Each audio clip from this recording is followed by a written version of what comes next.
वाजेगांव ईदगाह motorcycle धमाका मामले पर वंचित बहुजन अघाड़ी के जिम्मेदारान ने आज एसपी ऑफिस पहुंचकर पुलिस इंतजामिया को एक मेमोरेंडम पेश किया है और इस पूरे मामले की गैर जानिबदाराना तफ्तीश करने का मुतालबा किया है।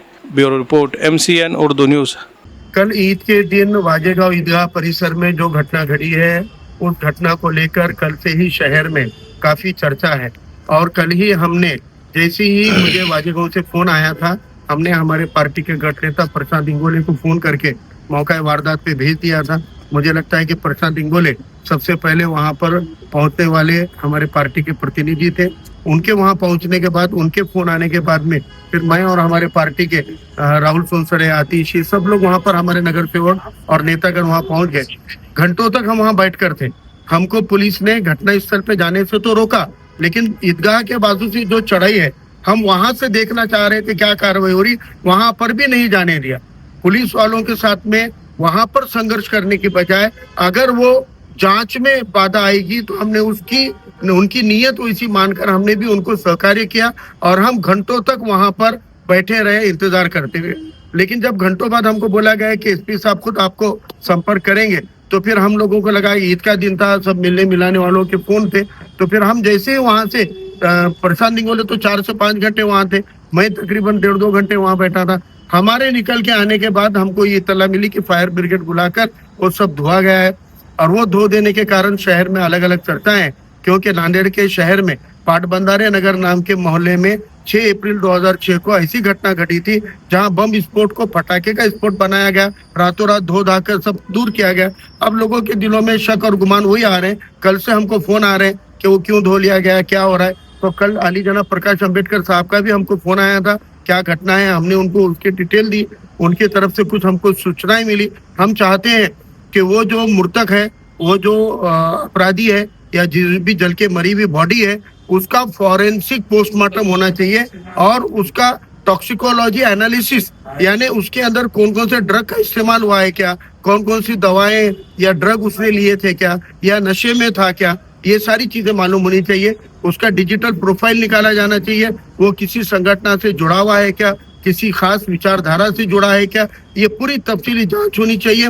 और अगर ये जांच नांदेड़ पुलिस के दायरे में नहीं होती होगी तो इसको CID के जरिए या ETS के जरिए या NIA के जरिए या CBI के जरिए वरिष्ठ स्तर पे ये जांच को करना चाहिए।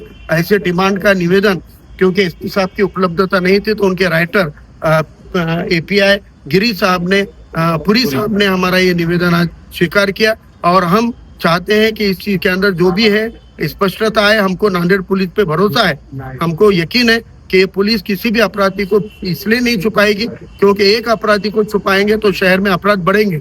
इसीलिए यहीं पर इसको अगर एक्सपोज कर दिया जाएगा, यहीं पर ये मामले को खुला कर दिया जाएगा, तो भविष्य में आने वाली बड़ी घटनाओं को रोका जाता है। हमारे नांदेड़ के कानून व्यवस्था को बरकरार रखने के लिए ऐसी घटनाएं किसी भी समुदाय का हो, वो मरने वाला कौन से समाज का है हमको नहीं मालूम, वो किसी भी समाज का हो, लेकिन जब ये घटना होती है, वो किसी भी समुदाय द्वारा अगर ऐसी घटना की जाती है तो उसको कड़ी कानूनी जांच और कारवाई होनी चाहिए। काल नांदेड शहरात जी वाजेगाव ईदगाह येथे जी घटना झाली की एक मनुष्य स्वतःला स्फोटके लावून त्यानं स्वतःला पेटून घेतलं, याचा तपास पोलीस प्रशासनाने काय केला आहे याबद्दल सामान्य नागरिकाला नांदेड शहरातल्या अद्याप काहीच माहिती नाही की ती काय घटना होती, की काय एखादा त्याचा काय उद्देश होता, की काय घातपातची शक्यता होती।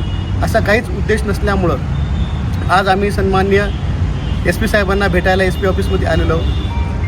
आमचे नेते, श्रद्धेय नेते बाळासाहेब आंबेडकर यांच्या सूचनेनुसार आम्ही एक निवेदनसुद्धा दिलेलं आहे की या प्रकरणाची सखोल तपासणी व्हावी।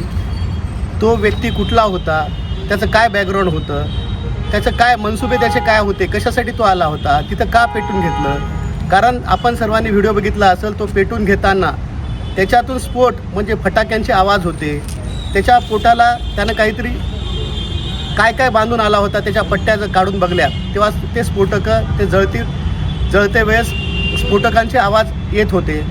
तो कुठेहीच कोणाकडे धाव करत नव्हता। जर ॲक्सिडेंट तो असता तर त्या व्यक्तीने धाव केली असती की माझा जीव वाचवा। त्या व्यक्तीनं तशा कोणतेच मोमेंट केले नाहीत आणि ही अतिशय म्हणजे ईदच्या दिवशी सर्व लोक नमाज पढ़त असताना ही घटना अतिशय जवळ अंतरावर ही घटना घडलेली, याचं खूप मोठं गांभीर्य आहे की ही घटना अशी का घडली असेल, की याच्या पाठीमागं काय षडयंत्र आहे याचा सखोल तपास झाला पाहिजे. SIT मार्फत त्याची चौकशी झाली पाहिजे. CID मार्फत, आतंकवादी दहशत पथकामार्फत ही चौकशी झाली पाहिजे. कारण नांदेड शहरामध्ये येत्या काळात आणखी रामनवमी, आंबेडकर जयंती असे मोठे उत्सव सण होत आहेत आणि त्या काल ईदच्या प्रकरणामध्ये म्हणजे पोलीस प्रशासन नेमकी काय भूमिका घेते हे कुठल्या मीडियामध्ये आलेलं नाही, कोणती पोलिसांनी पत्रकार परिषद घेतली नाही की या विषयाचं सामान्य नांदेडच्या नागरिकांना कळलं पाहिजे की एक विषय काय आहे, याच्यात काय घातपात करण्याची शक्यता होती, की नेमकं काय होतं, की हा कुठल्या संघटनेचा होता, हा व्यक्ती कुठला होता, त्याचा शोध तात्काळ लागला पाहिजे आणि जनतेसमोर आलं पाहिजे. यासाठी कारण काल ज्या घटनेनंतर आम्हाला जशी माहिती मिळाली तर आम्ही तिथं 5 तास झालं होतो. पोलिसांनी आम्हाला बॅरिकेड लावून अडवलं कारण घटना फॉरेन्सिक लॅबचे लोक येणार आहेत हे म्हणून आम्ही तिथं कोणी गेलो नाही. आम्ही जेव्हा जात होतो आमचे फारुख सर आम्ही तिथं भेट द्यायला गेलो तर पोलिसांनी आम्हाला मज्जाव केला, पुढं जाऊ दिलं नाही. नंतर आम्ही बघितलं की 4-5 तासांनी फायर ब्रिगेडची गाडी येते आणि पूर्ण पाणी मारते त्याच्यावर. म्हणजे याच्यात आम्हाला काहीतरी डाऊटफुली वाटते. म्हणून पोलीस प्रशासनाला आमची विनंती आहे की या प्रकरणात सखोल चौकशी करून जनतेसमोर सत्य बाहेर काढावं. याच्यात काय काय घटना समोर येतील याच्याकडे पूर्ण नांदेड शहराच्या जनतेचं लक्ष आहे.